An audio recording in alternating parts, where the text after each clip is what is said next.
አያችሁ የሚገርማችሁ ነገር ይሆናል ፊቱ ለበራለት የጨለማ ክዳን በፊት ላይ ሊቆም አይችልም።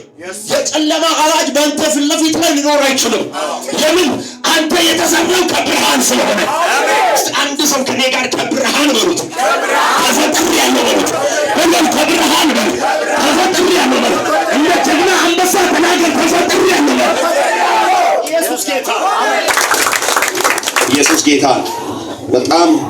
በጣም ደስ የሚል የእግዚአብሔር መገኘት አለ።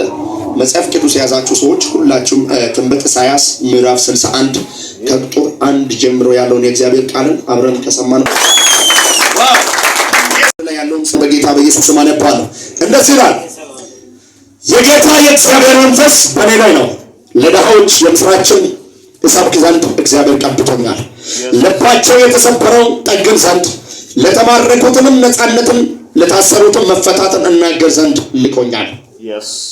የተወደደች የእግዚአብሔር ቀን የእግዚአብሔር ዓመት አምላካችን የሚበቅልበት ቀን እናገር ዘንድ፣ የሚያለቅሱ ሁሉ አጽናናቸው ዘንድ፣ እግዚአብሔር ለክብር የተከላት የጽድቅ ዛፍ እንዲበሉ ለጽዮን አልቃሻዎች አደርግላቸው ዘንድ፣ በአመድ ፋንታ አክሊልን፣ በለቅሶ ፋንታ የደስታ ዘይትን፣ በሐዘን መንፈስ ፋንታ የምስጋና መጎናጸፊያን እሰጣቸው ዘንድ ልኮኛል።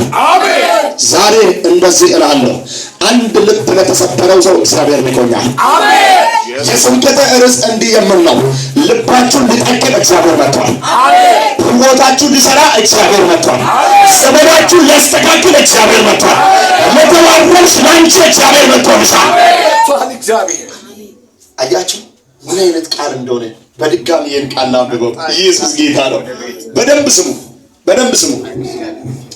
የጌታ የእግዚአብሔር መንፈስ በእኔ ላይ ነው፣ ለድሆች የምስራችን እሰብክ ዘንድ። ምን ለሆኑት? ለድሆች። በደንብ ስሙ። ለድሃ የምስራችን እሰብክ ዘንድ፣ ገንዘብ ለሌለው፣ ብር ወርቅ ለሌለው፣ ደጋፊ ለሌለው ሰው እግዚአብሔር ልኮኛል። ምን ብዬ ልናገር? ተስፋ በመቁረጥ ህይወት ውስጥ ላለው ሰው ምን ብዬ ላውራ? ለዛ ሰው ምንድነው ማውራት ያለብኝ? ዳዎች የተስፋ ቃላትን ብታወሪ አሁን ለሱ የሚያስፈልገው ገንዘብ ነው። አየህ፣ ለዛ ሰው እግዚአብሔር አጽናናው ዘንድ ላከኝ። ብርና ወርቅ ልሰጥ ሳይሆን ምንጩን ላሳቅፈው። አልገባም። ብርና ወርቅ ከኪሴ አውጥቼ ልሰጣው ሳይሆን የሆነ በረከትን የሚሰጥ ቁልፍን ልሰጠው። ዛሬ እነግርሃለሁ፣ ቁልፍን ተቀብለህ ትወጣለህ። ባለቀስክበት ስፍራ ቁልፍን ይዘህ ትወጣለህ። አረ የክተቦትን ተወሳኝ ነው ቁልፍ ያወጣል። ለኮንያስ ኪሱ ተወሳኝ ነው ቆንጆ ነው። ኢየሱስ ጌታ። አያችሁ፣ በተዋረዱበት ስፍራ ላይ የዘላለም አምላክ እግዚአብሔር ለዳ አንድ ለምስኪን ስልክ ብርና ወርቅ አሸክመው ወይም አሸክሞ ሳይሆን የሚገርማችሁ ነገር የዘላለም አምላክ የናዝሬቱ ኢየሱስ ቃልን ሰጥቶ ይልካል። አየህ፣ አንተ ተራስህ አይደለም። ለዛ እኮ ነው ሐዋርያው ጳውሎስ እንደዚህ አለ፣ ለራስህ ምንም የሌለኝ የመሰልኩ አለና ለሌላዎች እኔ የበረከት ምንጭ ነኝ አለ። ዛሬ ንግራለሁ፣ ለራስህ እኔ ምንም የሌለኝ የመሰልኩ ለሌላዎች የማለፍ ምክንያት ነኝ እንዳለ ዛሬ ንግራለሁ። በአንተ ውስጥ ላይ የሚያሻግር ኪዳን አለ። ባንቺ ውስጥ የሚያሳልፍ ኪዳን አለ። ጌታ ምስክር። ኢየሱስ ጌታ። አንዳንድ ሰው የሚያልፍበት መንገድን ባለማወቅ የተነሳ ተጎድቷል። የሚሄድበት መንገድን ባለማወቅ የተነሳ ነው የተጎዳው። ብርና ወርቅ ስላጣ አይደለም። የሚገርማችሁ ነገር ስለ ጦንቃይ ሕይወት ባወራላችሁ ስላየው ጥቂት ልተረትላችሁ እችላለሁ። ጦንቃይ ማለት ትልቁን በግ ይዤ ሄጄ ተሸክሜ ይዤ ሄጄ ጎትቼ ይዤ ሄጄ አመድና ድመት ነው የምሰጠኝ። በእውነት ነው ማወራችሁ። አመድና ድመት ይሰጣል፣ አለዚያ ድንጋይ አይጥ ይሰጣል። እግዚአብሔር ምስክር። አየህ፣ መልካም ነገር ሊሰጥ አይችልም። ዋና ነገር ምንድነው?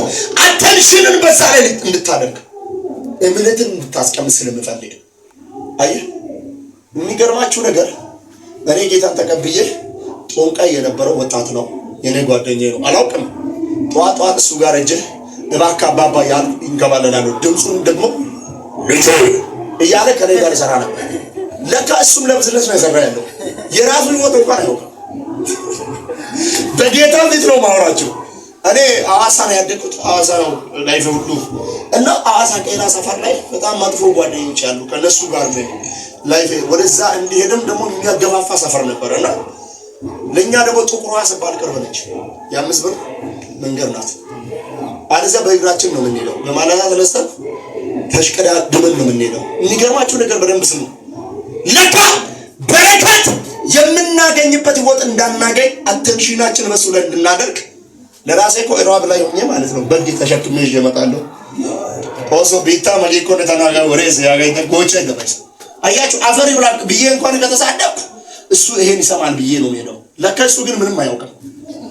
እስቲ አንድ ሰው ከኔ ጋር እንደዚህ ብሎ ጠላት ሆይ ስማ በሉት። ለራሴ ራስን አታውቅም በሉት። ለራሴ ራስን አታውቅም በሉት። የሚገርማችሁ ነገር ከዛ በኋላ ለካ ጠዋት ለኔ ጓደኛዬ ነው ከሰዓት ከኔ ጋር ምሳ ይበላል። ይሄን ስትሪ ሲያወራ በዛ ከሞትኩኝ በቃ ወደ ጌታ መጥቶ ይሄን ስትሪ ሲያወራ ያደረገው የሰጠኝ ሁሉም ነገር ስናገር እንዴት ልመን እንዲህ ያደረኩት ነኛል። በጌታ ፊት ነው ማወራችሁ። አያችሁ ለካ የእግዚአብሔር ቃልን እንዳንሰማ ቴንሽን አድርጓል። አይምሮአችን ሰርቋል። አየ በእምነት ውስጥ ነው በረከት